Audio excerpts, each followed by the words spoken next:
Hey, good morning. Scott Luton, Greg White, and soon Jenny Froome, right here on Supply Chain Now. So get ready for a wonderful live stream. Yeah. And in fact, Greg, we're going to break some records here. We're gonna do two swooshes because we've got a very special co-host of this session. So let's go ahead and bring on Jenny Froome with SAPICS. Jenny, good afternoon. Hey, Jenny. Hi, I like being schmooshed, as Laura called it earlier this week. Yes, right. Right. So neat to have you back with us. We've always enjoyed our in front of the camera conversations and our behind the camera conversations. You name it.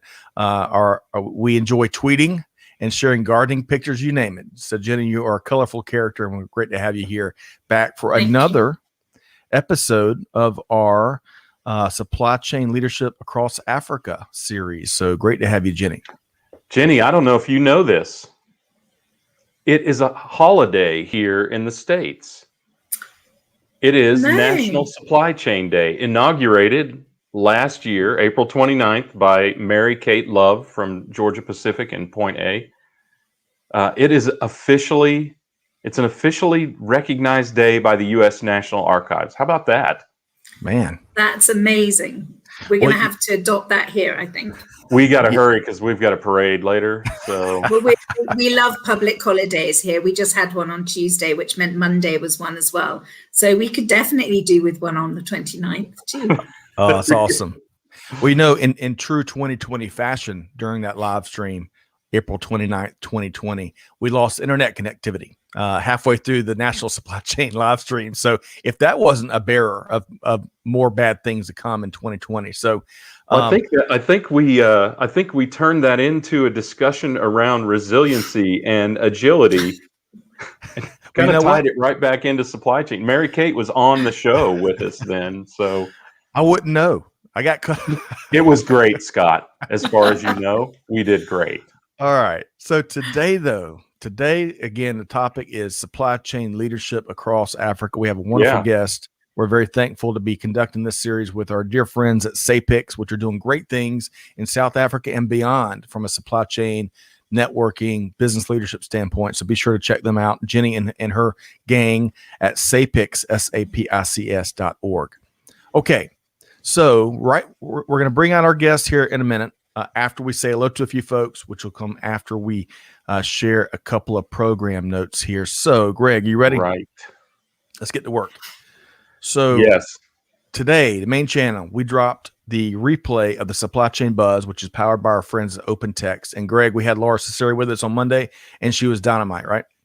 Dynamite is a key word because she blew up Blue Yonder and their new deal with Panasonic. So, if you have any questions about her feelings on that deal, you need to tune in to this because I think she nailed it, first of all. And as always, right, nothing but truth bombs from Laura. So, and we talked about some other topics as well. And of course, how not to buy supply chain planning technology and, some of the things that she's doing. It is so great having her on, a real live influencer before they were even called influencers, right? No kidding. When she tackles a topic, the global industry does certainly listen. And so check it out. They do. And eventually I hope we all act, because that's one of the other things we talk about is she has been talking about so many things for so long that we need to get off the dime and start doing. Agreed.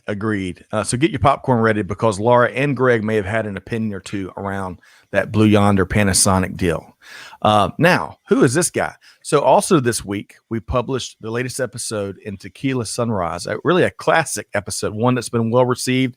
And it's Greg talking about stuff that he knows very well. So Greg, in a 30-second or less clip, what are folks hearing about via this episode? So many investors and founders and observers want to get into or know about supply chain tech. So I just spilled the beans on supply chain tech, how tough the industry is, how complex, and some of the realities of if you want to start a tech company, of what your life will be like. And this is just the start of a short series. So after this, I'm going to tell people how to pitch their company in 3 minutes. It's a 17-minute video, Scott, that tells people how to pitch their company in 3 minutes. So much like Benjamin Franklin, if I had had more time, I would have written a shorter letter. Awesome. So check that out wherever you get your podcast from. Tequila Sunrise, TECH, Tequila Sunrise. No wink, Greg. Right. You discipline. There we go. See what we did there. All right. So finally, one last programming note, I promise.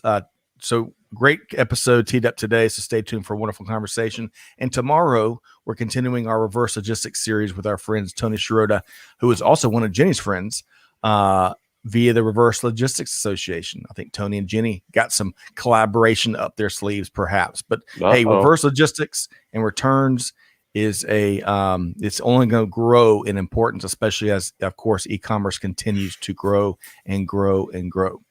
Okay, so folks, I am so excited, Jenny and Greg, about our guest today. Let's say hello to a few folks in the either Jamin or Greg or someone deemed as the cheap seats. No offense meant. It's just where we get to observe these things, right? Peter Boley is back with us once again. Peter, hope this finds you well. Look forward to reconnecting soon. Aaron Smetak. So Aaron has a new role, and I cannot remember the company you joined, Aaron, but congratulations. Hope you hit it out of the park. That's right. I'm sure she will. Do tell, Aaron. Yes, Aaron, drop it in the comments. Tell us what you're up to now. Shannon is with us via LinkedIn. Great to see you. Of course, Amanda and Clay and Allie are all behind the scenes helping us make it today's live stream happen. Kavan is with us back. The good doctor. Chris Barnes is a supply chain doctor, but Kavan is one as well, soon to be. So great to have you here. Daria Patel. So Daria, hope this finds you well. Look forward to releasing a conversation with you. I believe next week we're dropping that episode. So Daria doing some great things in India before he moves to Atlanta, which is coming up soon. Let's see here. Montadar via LinkedIn. Great to see you here today. Thanks so much for joining. Our dear friend Gary Smith up in New York. Jenny, he's a big fan of yours, I know. Great. I do hope the snow is gone for good from upstate New York, right? Amen. Carolyn, I think I said that right. If I didn't, let me know. Is tuned in via LinkedIn. Great to see you here today. T Squared, who holds down the fort for us on YouTube. I bet he's going to talk about nourishment and goodness here momentarily. But welcome. Good Friday Eve. Love it. Okay, so I know we couldn't get to everybody. Please get your voices and your perspective ready. You're going to want to weigh in on this conversation here today. I want to welcome in our special guests. So Jenny and Greg, by the way, I didn't want to dominate all the hellos. Before I introduce our guest, any additional shout outs y'all want to give? Well, Shannon acknowledged the day, so I think we ought to say hi to her, right? Yep, absolutely. National Supply Chain Day. Yes. Right? Gave us a woot woot also. MK Love, who is soon moving to Wichita, I believe. She's already there, Scott. Okay. She does not mess around. She, a true logistics professional. She's there. She's bought a house. I gave her some restaurant tips for Wichita yesterday, and I think we'll hear more from her shortly. Awesome. You know who she is working with? Koch Disruptive Technologies now, and that's KOCH, right? KOCH. Yes. Gotcha. And Jenny, before we welcome in our guest, anyone you want to shout out to? Oh, just everyone, and I'm really excited for you all to meet the next guest, and I really like the idea of Friday Eve. Yes. Yes, Friday Eve is. Let's just call it that from now on. I love that idea. Yep. That's right. All right, so let's welcome in our featured guest. So our featured guest here today has more than two decades of industry experience throughout West, East, and Central Africa. After earning her undergrad, get this, in biochemistry. So many pay grades above me. Our guest has gone on to work with big names such as Cadbury, Pfizer, and now Kimberly-Clark, where she serves as supply chain director for Nigeria. She's earned advanced degrees and tons of exceptional recognition for the work she's been doing, including mentorship, which she is very passionate about. We hope to hear more about that. So let's welcome in Azuka Chukwuelue.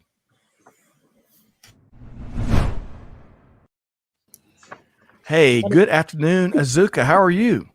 I'm fine, thank you. That was nice. The swoosh.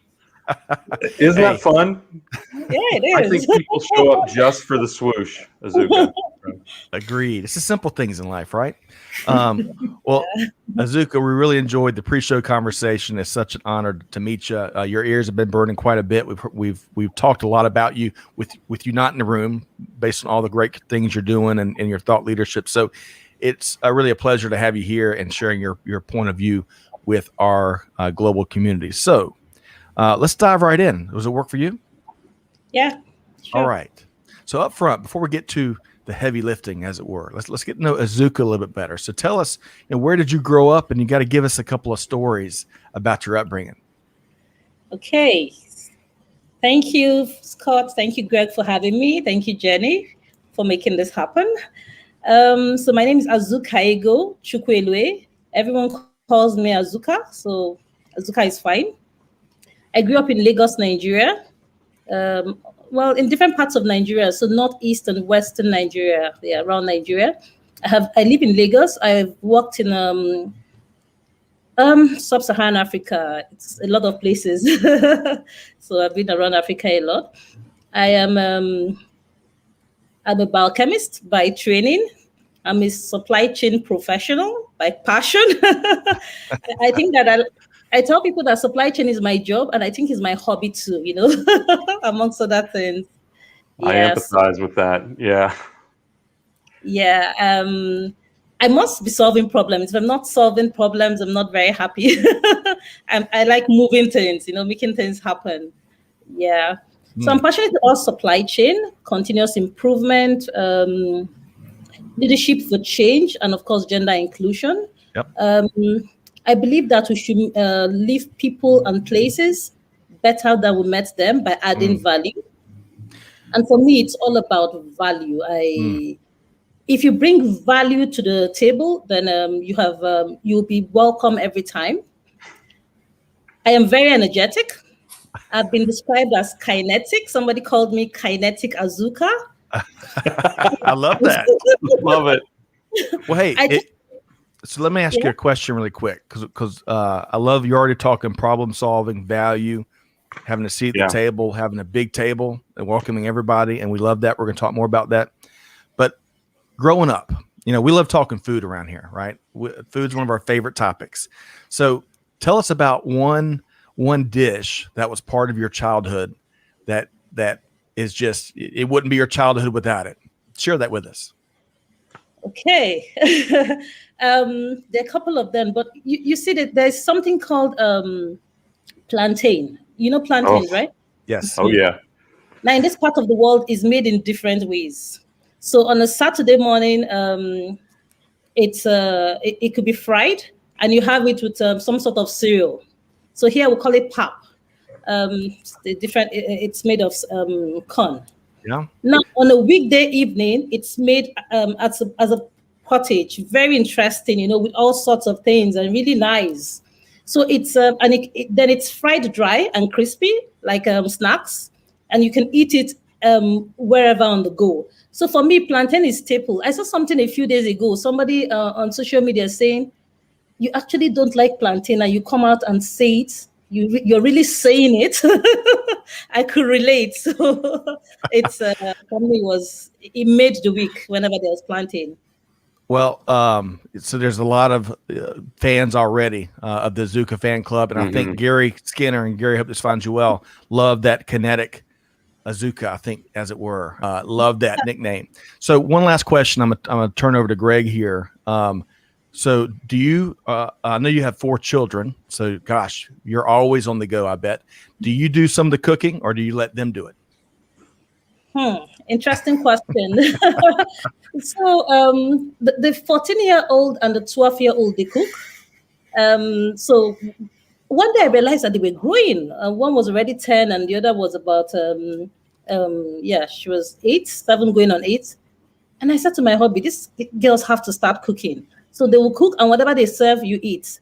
So the first few times we ate very salty egg, very salty, and we kept a straight face through it. And then burnt pancakes, hard burnt pancakes. I think they forgot the eggs or something, I'm not sure. But now, the beauty of it is that they cook, they make pasta, they make very nice pancakes now. And, it makes my life easier. I'm going to be honest. I mean, working mom, you need the support systems. So when you have daughters that cook, you have a life, because they take care of their younger ones. They take care of my hubby when I'm not around and I have to be pushing so many things. They keep me on my toes. And I think that's why people say I'm kinetic, because I have a bias for action. With 4 children, you have to be on your toes. Somebody's flying this way and all of that. So they give me balance, and I'm grateful for that. That's a beautiful thing. Beautiful thing. All right, so we're going to dive more into the story. I want to share a couple of comments and then pass the baton here. So Gary Smith says, when your vocation and your avocation coincide, magic happens. That is very well said, Gary. Now I got to go look up and see what avocation means, but well said, Gary. Grace says, problem solving and adding value are a must for career and life. Completely agree there. Okay, so Greg, where are we going next? Well, I have to repeat this quote, because we always talk about T-shirt-isms, right? Bring value to the table and you'll always be welcome. I mean, that's so poignant, right?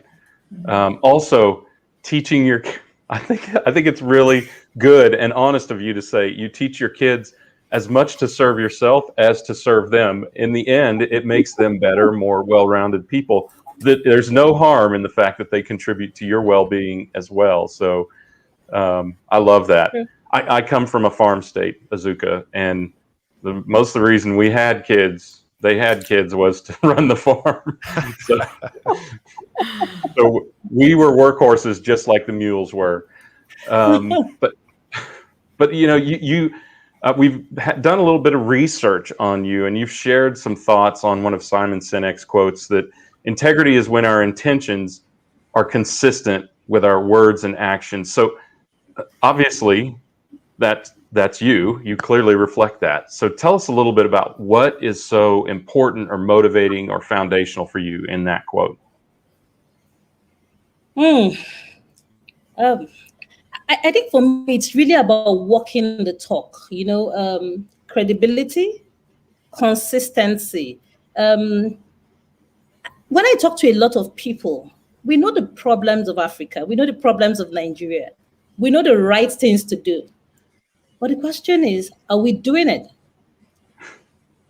It's interesting how I'm in the country and somebody drives and throws a plastic bottle out of the window.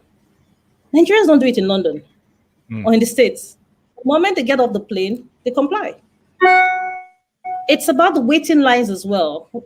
There's something about waiting lines in Africa. People are impatient to wait, and especially in West Africa. There's a couple of places I go to. But outside of here, people wait patiently. So I think it's really about knowing the right thing, and then when it's time to do it, when you're at that space where you need to do the right thing, actually doing it. So your thoughts, your speech, and your action must be consistent. And you see, we're in a place where there's some gap to structure and processes. We're not there yet.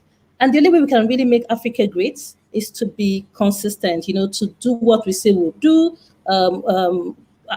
walk the talk, and live by example, whether we're being watched or not. And for me, that's critical for growth in Africa. Yeah, I agree. Especially since you have continental-based initiatives now, right? International initiatives on the continent to have credibility, not only among people in your own nation, but other nations. You clearly have to be credible and have to, as you said, I love it, walk the talk and gain and maintain that credibility to keep that momentum growing across the continent. Yeah, love that. We could probably spend the whole balance of the conversation just on this one segment, but we're going to keep driving. There's so much more to Azuka's story that we want to share and her point of view. So Jenny, we're going to be talking about Kimberly-Clark next, right? Yeah, I was just going to just harp on the integrity bit as well, because I think that's one of the things that sort of drew me to Azuka's profile on LinkedIn. And we're LinkedIn people. We've never actually met in person, and it's been a relationship that's gone on now for quite a while. And I think it's a testament to the fact that you can really get the true essence of somebody from their LinkedIn posts if you take the time to read them, and this sort of resonated throughout what she was saying. And I actually didn't really look at who Azuka was working for, and then I realized that Kimberly-Clark, which is actually a corporate partner of SAPICS, is here in South Africa. So I reached out to try to find some sort of common ground and learn a little bit more about the challenges, having been to Nigeria a couple of times in the last 2 years. I wanted to understand the difference in the supply chain challenges that were being experienced there in Nigeria as opposed to what was happening in South Africa, knowing that in the Kimberly-Clark scenario, South Africa and Nigeria were working very closely together. So then also saw tweets and posts and things about mentorship and diversity and inclusion and all the rest of it, and just knew that we had to make that connection. So, you had some really interesting challenges to share, and I think that a lot of people would learn a lot from you over what you've experienced and learned yourself in the last year or so. Yeah, quite some, Jenny, quite a lot. So, Kimberly-Clark in Nigeria, our focus is we're focused on expansion, right? So we're working the Made in Africa talk, Make Africa for Africa, and Buy Africa for Africa talk. So we've invested in a multi-million-dollar ultra-modern facility going live in the third quarter of this year. And it's been very exciting. We want to grow our presence in the Nigerian market. And we want to be part of the country's dynamic growth. Nigeria is a growing population, and we make essentials for a better life. So we just want to make sure that we get the essentials to a better life to the consumers and give them the best quality there is. So that's what we're focused on. And we're passionate about Nigeria and the rest of Africa. So our footprint is here to stay. It's, how do you put it? It's for the long run. With a 70% youthful population, with a lot of dynamic consumption trends and all of that, we're here for the long run. However, it's been tough. It's been tough building a facility in the middle of the pandemic and all of that. Yeah. It's tough doing business in Nigeria, but you have to be strong. You have to understand your values to succeed. So in Kimberly-Clark, we're about authenticity, integrity, caring, and about bringing value. And so we will do business the right way. It might be tougher, it might be difficult, but our focus is to partner with the government to ensure that the right things are done and to grow with the growing economy. So look at the infrastructural challenges, for instance. We had to bring a lot of things from different parts of the world for our plants. Getting things out of the ports, it takes quite a while. The congestion issues, the fact that it's still not digitalized, we're halfway there. So we have to carry a lot of documentation from table to table, explaining a lot of things, showing our credibility, sometimes having to get notes and letters from our parent company to actually show that we're part of Kimberly-Clark, we're doing the right thing. But I think that what is important is that we've been able to show that we're bringing value to the country. We've been able to, and we're still making the right connections. And then we have consistently kept our quality, So while we're manufacturing, and then when we stopped manufacturing, because we were manufacturing before now, we then stopped because we needed to build a modern facility. So we started bringing the goods in, and now we're going back to the manufacturing. We've consistently kept the quality, and that's really important because it's about trust, the consumer trusting you. And then we've remained customer focused. What do the customers want? So the products the customer wants is what we're bringing into the country. So we'll make the feminine care products, the pads, the liners. We'll make the diapers. What do the consumer want? What does the consumer want? Our products are close to the heart of the consumer, so we must maintain that consistency. And then finally, we're in this part of the world where there's still a lot of misinformation about the flow for women. If you look at the numbers, it's so amazing. a significant amount of young girls have not used feminine care products for the first time. So we're in an environment where we do not only have to be commercially interested in the environment, we must also be focused on the social impact part of it. So it's while we're making our products for commercial purposes, we're also ensuring that we sample and give it to those who do not have it and who have never used it, and make it available for the less privileged. So it's we're learning on the go, where significant logistics issues, significant import and export challenges, but it's also very huge opportunities. And I believe that if you can surmount the challenges, then the opportunities are even bigger. The bigger the challenges, the bigger the opportunities. And we're here to stay. We're totally focused. Yeah. Love that. All right, so I know you shared some of the challenges there. I want to get you to expound on a couple of those here in just a second. I want to share a couple of comments first, though, from our community here. So Yogesh, I think I said that right. Please let me know if I didn't. Happiness is when you think, what you say, and what you do are in harmony, as Mahatma Gandhi stated. Let's see here. Kavan clinged on to something you shared earlier, Azuka: consistency in speech and action. Excellent point. And also, so Philip's got a question for you, Jenny. So what is your favorite South African food? Oh, I don't think we've ever asked you that. No, never. Bobotie, definitely. It's definitely my favorite. So it's like a I don't know, it's a curried mince with an egg custard on top, and if made well, it's absolutely delicious. That sounds good. I'm sold. I am sold. And let's see here. One other shout out here. Owolabi is tuned in from Apapa, Lagos, also Nigeria, I believe, via LinkedIn. So great to see you. Thanks so much for joining. Well, and you know what? We're going to stick with Owolabi because he's got a great question that kind of touches on where we're headed with you next, Azuka. So how do you navigate through the infrastructural deficit in Nigeria to manage and deliver a seamless supply chain management? So speak to that. How do you have all those challenges you laid out earlier in the building out of this 1 million square foot facility? Sounds like state of the art to deliver on the trust that's associated with the brand that you're speaking to maintain that quality and to just get all the stuff you need. What are some of the ways y'all navigate through those challenges?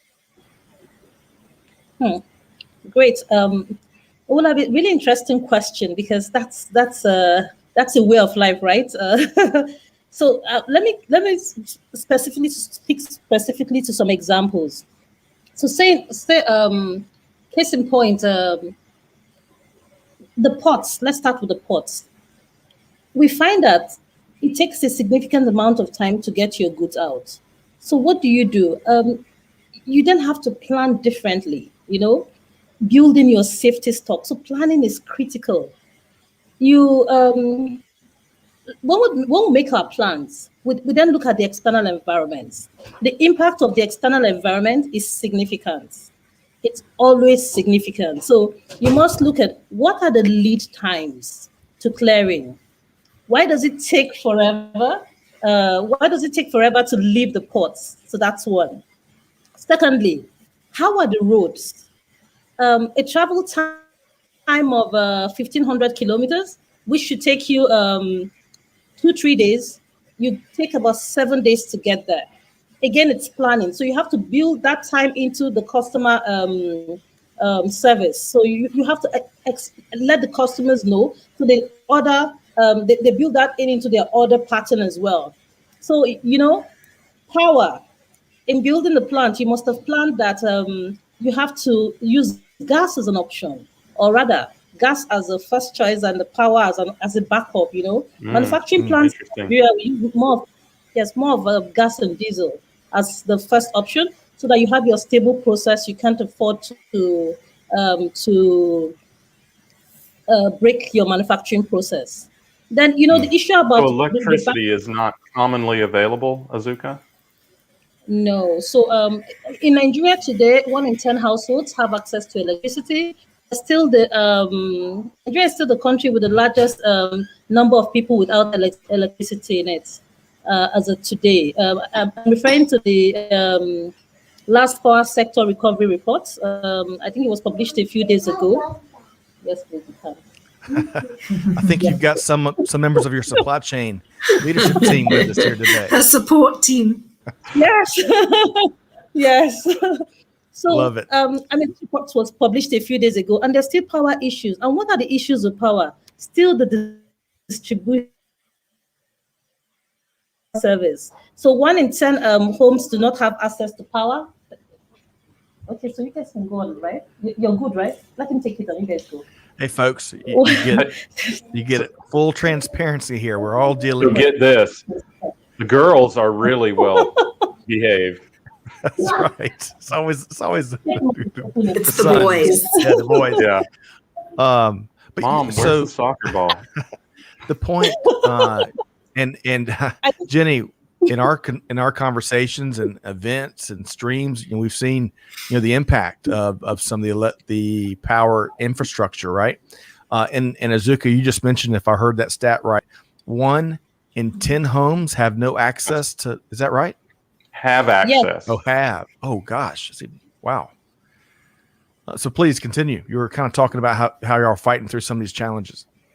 So you know what? If the distribution company generates 10 naira, so 10 naira is Nigerian currency, worth of electricity, 2 naira, 40 kobo of that does not get, so it's lost, does not get to the homes, is lost through distribution infrastructure or power theft. Another 3 naira, 60 kobo is not billed for because there's no clarity in the bills. The customers who are metered do not pay. So it's basically customer service issues for the distribution part of it, right? So 43% still do not have access to power. So the 57% who have access, there's still issues in the supply chain, getting power to the homes.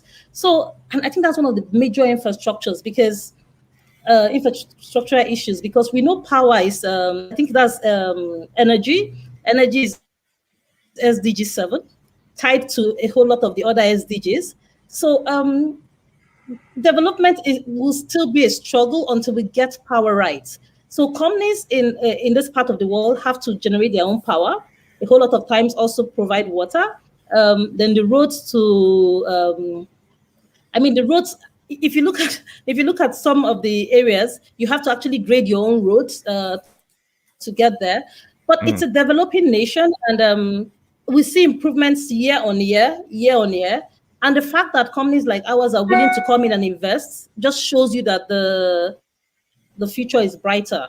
So yes. I think it's basically about planning, building in the plans, building in the challenges into your operations. And so you must understand the external environment, understand where you're working, get to know what is going on around you. You can't operate just from within, and encourage your team to know what is happening outside. So the policies, what the government is doing, what the benchmark, what competition is doing, and then put your plans in place.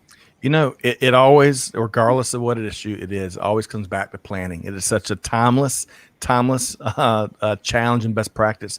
But hey, I want to share a couple things, Azuka, from our comments. Let's see here.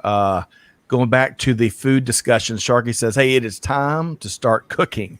Excellent point there. Hey, Nurhadi is with us. Nurhadi from Indonesia, who hosts Bakara Supply Chain, a great podcast. Thanks for joining us, Nurhadi. T-Squared has a question here. So how about solar? Where does solar factor in? What have y'all seen? And Jenny, we'd love for both of y'all to weigh in here. We'll start with Azuka. How have you seen solar effectively applied and get ramped up? So if I look at what I see around, really, there's a lot of opportunity with solar. I see some companies, already using it as an alternative. And that makes sense, right? Because you can't continue powering round the clock. The cost of diesel, the cost of gas. So what I see some companies do as of now is run on diesel or gas, and outside of that, run their operations on solar for the rest of the time because their staff are on site, other things are happening. So like a backup or a support mechanism. And that's quite effective so far. I think that I also see a couple of opportunities in terms of ensuring that solar gets to the rural areas, places that don't have electricity as of now. And what that means is that they then have access to information, they have power, they have access to information and the rest of that. And, that enables development to come nearer to them. So for us, there's a lot of opportunities around solar here, what I've seen so far. Excellent. And then Jenny, really quick, before Greg takes baton and we're going to drive to some other topics, how would you, any comments from a power, infrastructure, solar, you name it? It's very close to my heart, having this time last month not been able to join you purely for that reason. And solar it's got to be the way to go, especially in a country like ours and Nigeria, where we have so much sunshine consistently. I think the infrastructure is still relatively expensive. And we've also got a big problem here with the theft of the pieces that make the solar panels go together because they're worth a lot of money.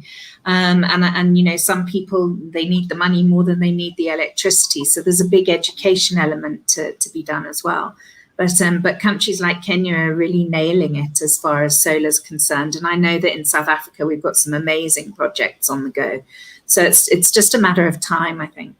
Wonderful. And as we talked about with Kevin L. Jackson, I think it was last week, Greg, there's some neat policy agreements, alliances being created continent wide that hopefully beyond the trade that it will spur, hopefully the sharing of those best practices, technologies, and information will rise and tide lifts all ships, hopefully. So, but Greg, Eritrea was the country.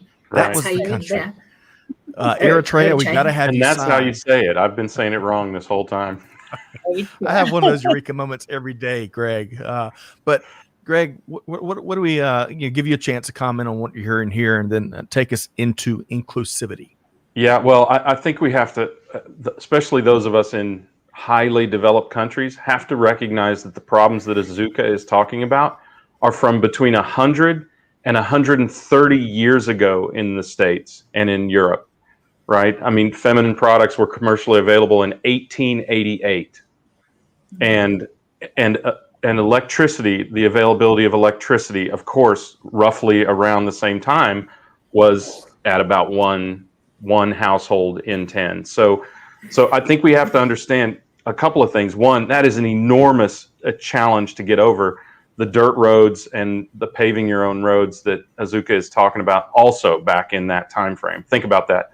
None of us who are probably even watching this were born then. Some of us, our grandparents were not born then, and even great-grandparents. So they are coming from a position that most of us can't even relate to because we've never even remotely experienced. And I think we have to acknowledge two things.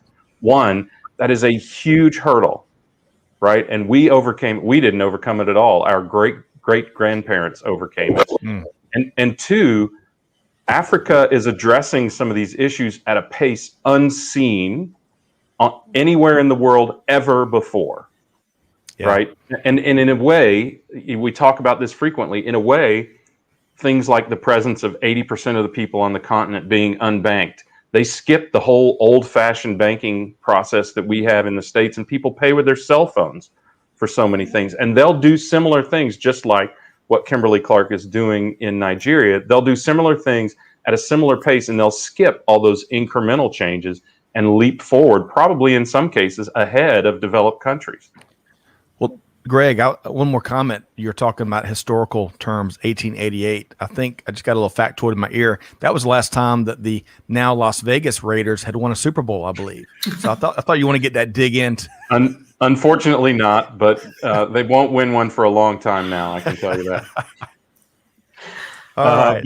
But I think, things like feminine products and the basics of water and things like that, that talks a lot about general inclusivity and the ability to be inclusive. But Azuka, one of your pet projects, kind of points of core value, is really around gender inclusion and that sort of thing. So tell us a little bit about some of the issues or problems that you see there today, and maybe a little bit about how you advocate or are actually attacking some of those issues. Okay. Yeah. So inclusivity is still a big one. I think that in having conversations with people, young ladies, older ladies, who I tend to get along with, a lot, because they people say I act older than my age. I tend to take on the problems. What I see is, as much as we are advanced and enlightened, and with the technological advancements that we see, there's still a lot of issues around culture. The job women can do. Can women be out at night? Can women wear boots? I remember when I started working in Cadbury then, I had to go to the northern part of Nigeria, and I would always wear the jeans and the t-shirt. We had all the branded t-shirts. And somebody said to me, but you can't wear the jeans into the markets here. But I didn't know any other way. I didn't know what else to wear.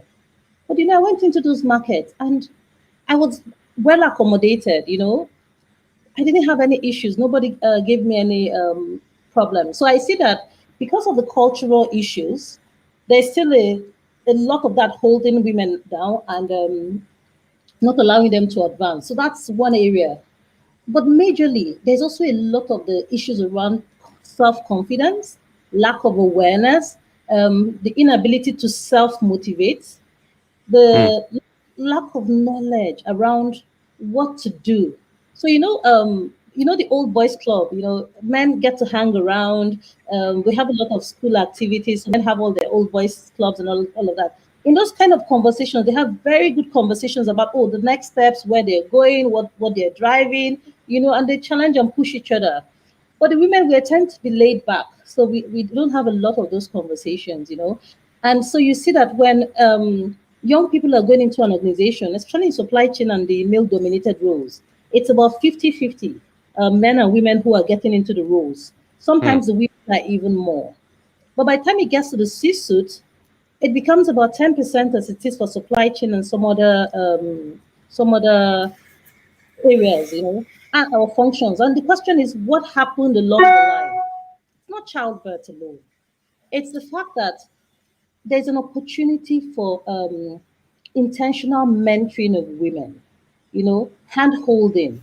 Hey, what are you doing there? Look up, guiding women on what are the courses to do, what is the knowledge to acquire, what should you do differently, how do you develop yourself, what are the opportunities to go and ask for, pull a seat and sit on the table if nobody's giving you the chair.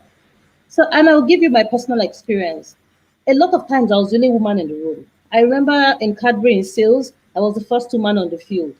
I went into supply chain, very few women. And then, of course, we wear the boots, wear the hard hats and the safety jackets. And we used to look, we're really few. But I look around in the room and I made valuable contributions. I remember we used to have a time when we'll be in the boardroom, I'll be the only lady, I think with the finance director at that time, and every other person will be guys. And they'll ask questions around manufacturing and supply chain, and I'll give my updates. And everybody will be like, oh, yes, that's true. Yes, thank you, Azuka. But I know that if there are other women in that room, the contributions they will make will also bring value to the table. And when I look at the rooms, I ask myself, why are there no other ladies here? I think that the barriers are first internal, and we need to handhold and pull up so that the ladies can overcome those internal barriers first, because the barriers that are external they're there, but they can be overcome as well. So what I did when I was in the course of my career was to start having conversations with ladies, and I just asked the right question. So what's your plan? What next? And they will go blank on me.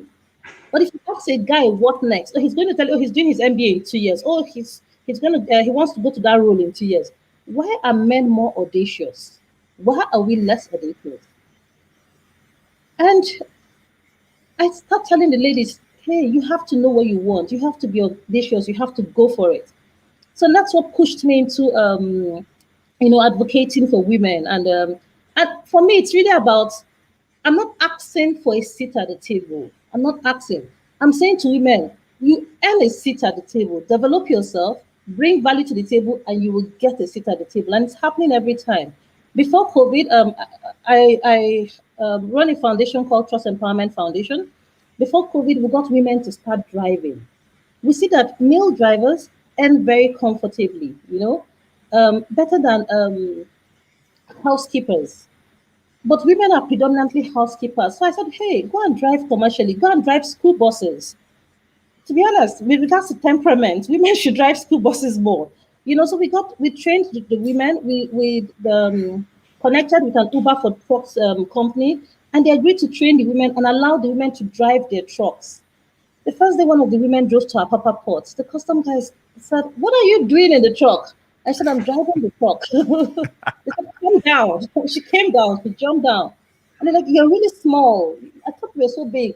I said, yes, but I can drive the trucks. It was so amusing, but they allowed her, go through. And she said to me, the confidence of driving that truck, I realized I could do anything. So during COVID, she was able to take care of her family because she challenged herself to do whatever she could. We're also running a lot of things in the supply chain space. It's amazing the very low conversations in supply chain. It's amazing the fact that we have much more men than women. It's amazing the fact that the men rise easily in the supply chain space while women will sit in our spaces. So I've said to the women, you know what? And I spoke to my team. I said, supply chain is not just about logistics and warehousing. It's end to end, getting the goods and the services to the consumer. So from the demand generation to meeting the demand, fulfillment. So I said, you know what? Let's get ladies together. Let's start talking supply chain. So we're doing some sort of simulated MBA program, trying to challenge women to really think, solve business problems, challenge them to go for it. Both businesswomen and professional people, entrepreneurs and professionals, younger graduates, entry-level and mid-level business professionals, to solve business problems, put their head down. Deep thinking is necessary. If you think deeply, you can solve problems. And challenge them to say, this is what you need to do. And in the course of it, we'll also make sure that there'll be some sort of psychometric assessment, so where they will get individual development assessments, so they know what are the areas to build. Is it financial? Is it planning? Where are the opportunities? What do you need to develop? We believe that when we do this, the women will be confident to focus on their careers or their businesses and really strive to get to the top. And we're doing this in conjunction with C-suite professionals and entrepreneurs so that we can add value to women. We need to build confidence. We need to give women the confidence to grow. Azuka, that is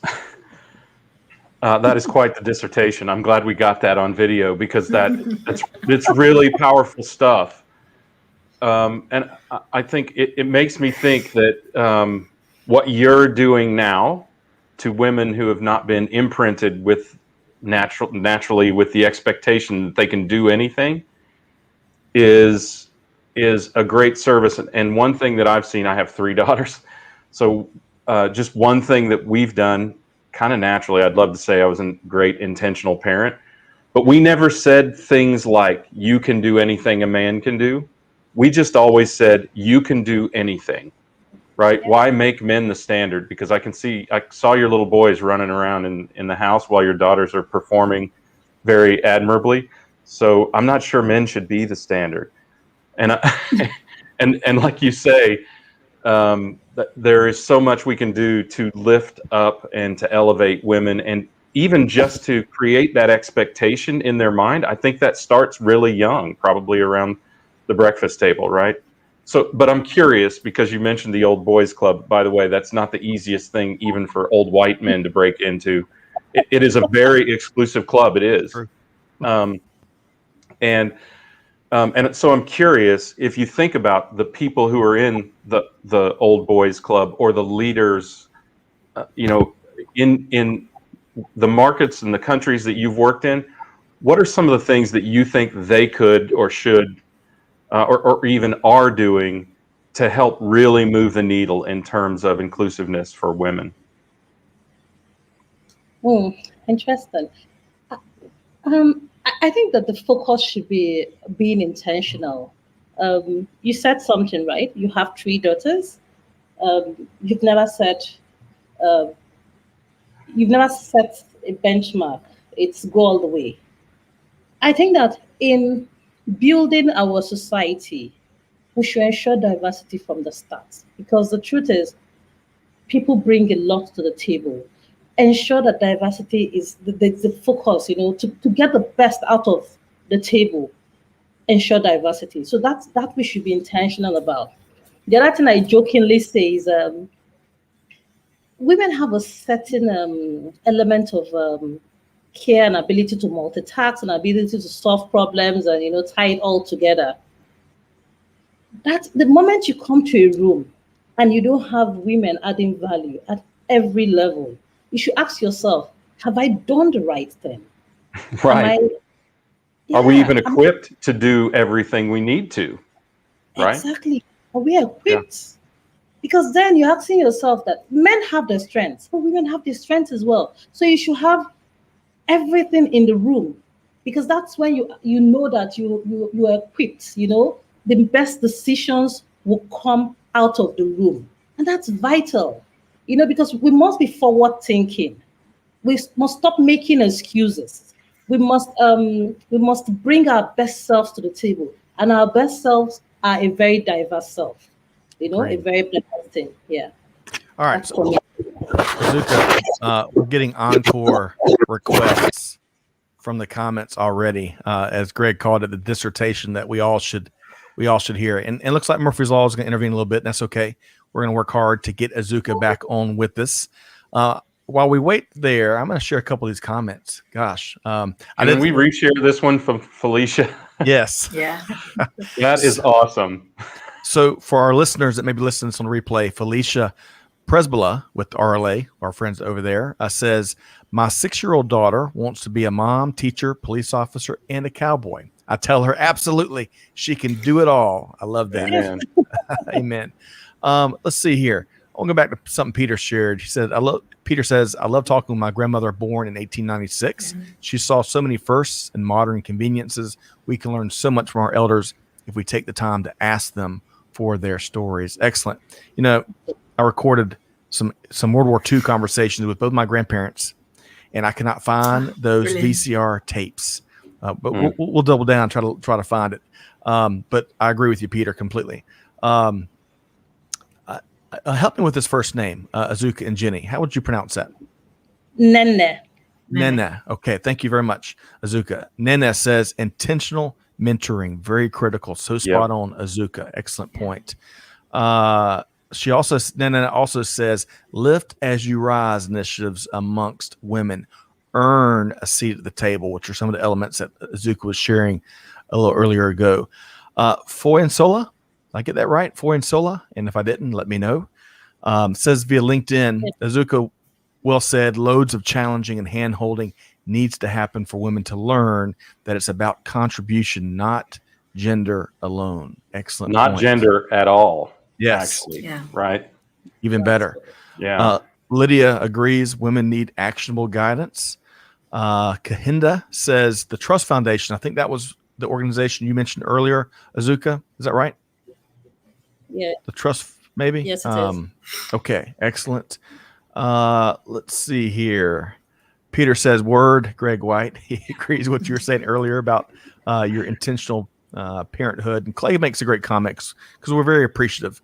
We're appreciative of Azuka and Jenny sharing their POV, but also all the comments and the different insights that folks are sharing there. We really appreciate that. We do need Azuka on regularly, as Clay shares.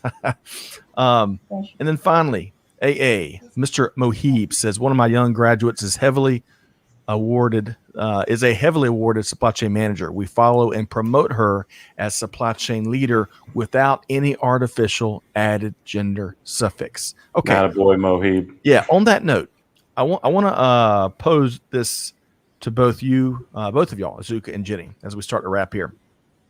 Anissa Mutana, who came on, she is a CEO of a manufacturing company. Had a great one-on-one interview with her not too long ago, and she was sharing via social yesterday that while and I'm paraphrasing, of course, but while she was talking about there's been a need for a long time to call out, female manufacturing leader or female supply chain leader.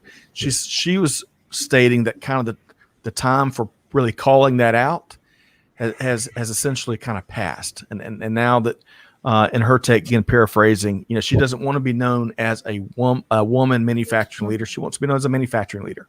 So Jenny, if you and Azuka can both, and Jenny, we'll start with you. If you can just address that really quick as we start to wrap here the live stream. Yeah, I'm going to say something that struck me this morning. I woke up to pictures on social media of everyone applauding the fact that we had the picture of the president of the United States with two women sitting behind him, right, and how amazing and wonderful this is.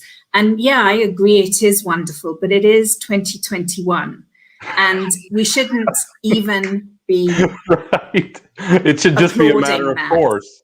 Yeah. So that for me that really resonated this morning. And going back to your point, I think I raised really, really early on, I think it was Claire Bloom, or it might have been Carol Patak, who once said to me, I never set out to be the best woman supply chain anything. I set out to be the best. And that was back in the early 70s. So there have been women thinking that way, and we need to catch on to their coattails and learn from them. Love that, Jenny. Yeah. Really quick, I want to say hello to David. I don't think we said hello to him early. He's part of all of our live streams. We love his take and his sense of humor. So, and he agrees. He loves what Mohib shared a moment ago. So I hope this finds you well, David. Hey, all right. So Azuka, if you'd comment, same question to you. Has the time kind of come, and are we past calling out woman leader anything? Totally agree with Jenny. Look at it from the lens of the women in manufacturing, supply chain, engineering. I work with a team of very strong women. My impacts manager is a woman. The impacts manager for Kimberly-Clark Nigeria is a woman. The customer service and logistics manager is a woman. They don't see themselves as about gender. It's about their performance. So I think even putting the gender there is it's unfair to their performance, because these are ladies who do the long hours, the hard lifting. I keep telling them now, guys, I am because of you. And when I say Azuka, I say, I don't have an excuse to be tired because you guys keep going, and they keep going in the team, side by side, the guys. And that's why we have a strong team. We have a manufacturing hire, a lady in our mill, and she's not asking for shorter time. So I think the time is way past, because we must understand that we're doing a service, the service to the ladies when we start qualifying their gender instead of their contribution. All right. Well said. Very well said. And I hate to wrap the conversation. We could go on for a couple hours listening to Jenny and Azuka and all the comments. So, but we can always have you back, and we love our repeat guests. Azuka, you've really wowed us here and folks in the comments. I could spend the next hour probably just reading some of the hallelujah and high fives we're getting there. But always a pleasure. Before we let both of y'all go, Jenny, I want to really touch on SAPICS, some of the cool things y'all are doing there. Give us a really quick update, with where folks can engage and plug into the SAPICS community. Yeah, lots going on. Most importantly, I think that this is probably one of the highlights of our calendar, and we are incredibly grateful to you guys for this platform and to guests like Azuka who are prepared to trust me. And you guys never let me down. So I'm really grateful for that. And just follow our website, sapics.org.za, or you can drop the ZA and find out what we're doing. I'm also on LinkedIn and all that stuff. And Jenny's a great Twitter follow. Be sure to follow Jenny there. A respectful Twitter person. Yes. Oh, thank you. And be on the lookout for the big annual event, which will be in September. Is that right, Jenny? August. August 24 to 26. Yeah. Okay. I know it's most of your summer holidays, but it's a good excuse not to be on holiday. Take a holiday virtually in South Africa. Oh, there we go. Love that. God, I hope we can do that. I know. We dream. We hope. Well, we have, the South Carolina state motto is, while I breathe, I hope. Dum spiro, spiro. And if that's not a way to live through these times right now, I'm not sure what Absolutely. is. So very thankful to you both. We've been talking with Jenny Froome, COO of SAPICS, our partner here on the African Supply Chain Leadership Series. Really appreciate your time, what y'all do. And we've also been talking, star of the show, Azuka Chukwuelue. I came close. I'll try it again. Yes. What's that, Greg? Chukwuelue. Thank you. Gosh. But regardless, Azuka, I tell you, it's an honor to be with you and learn from you here today, and really appreciate your time, as busy as you are. And we look forward to reconnecting with you, Azuka, and Jenny again really soon. Thank you very much. Thanks, everybody. All the kids, we said hi. Yes, please. Their internet. All right, man. What a great dissertation's right. Dissertation. That segment is a show in and of itself, isn't it? Agreed. Yeah. Agreed. All right. Yeah, that was powerful stuff. I know we're a minute or two over, but I've got to share some of these comments, because as much as you and I enjoyed it, a lot of other folks did. And I know I couldn't get everybody. But let's see here. We'll start with Sylvia's with us here today. Sylvia, hope this finds you well. Great. And I'm sorry again, Sylvia. Yeah, leaving her hanging, visiting the holy city there. I'm sorry. Gregory. So sorry. Mohib points out that outstanding supply chain leader, Osme Akhter, regardless. So check out Osme. Yeah. And I bet she might be on LinkedIn, but Mohib, I love your approach to recognition and how you do it. So great to have you here today, Mohib. Awalabi says, spot on, Greg. Men should not be the standard for women. Otherwise, we are limiting how much women can do. Anyone, regardless of gender, is capable of achieving any goal, no matter how audacious. Well said. I agree. Statesman. I love that. Kavan says it's about the performance, not the gender. Excellent point there. Miracle, perhaps. There is strength in diversity. It's vital. Excellent point. So many others. Excellent point. Sylvia, I was hoping I pronounced that state motto right. I didn't study Latin. So no one ever asked me to speak Latin. So, but I love where I grew up.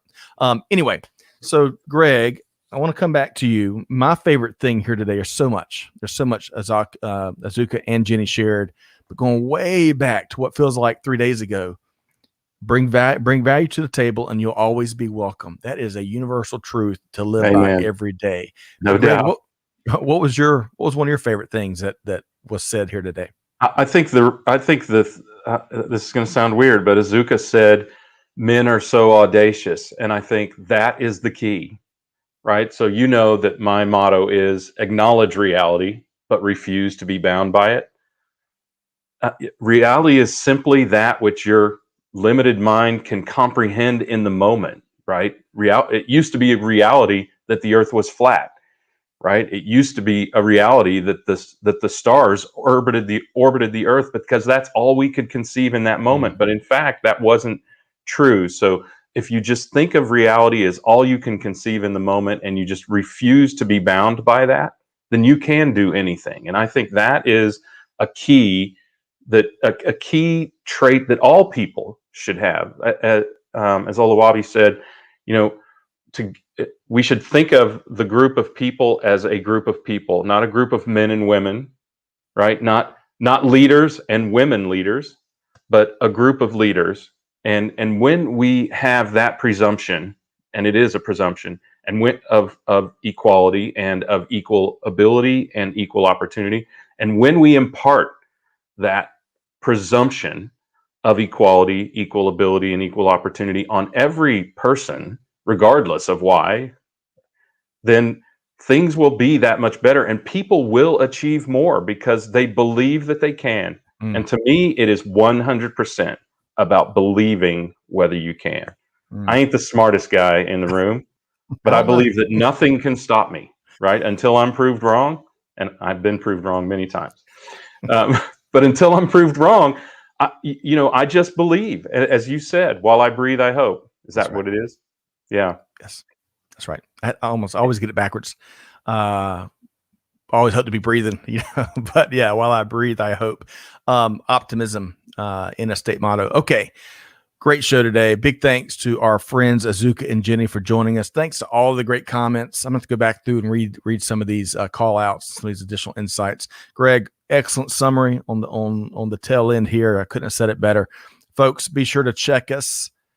Amanda says, whether you believe you can or can't, you're right. And she believes it's from Henry Ford. I like that. Darn Skippy. You can, if you like conversations like this, be sure to check us out at supplychainnow.com.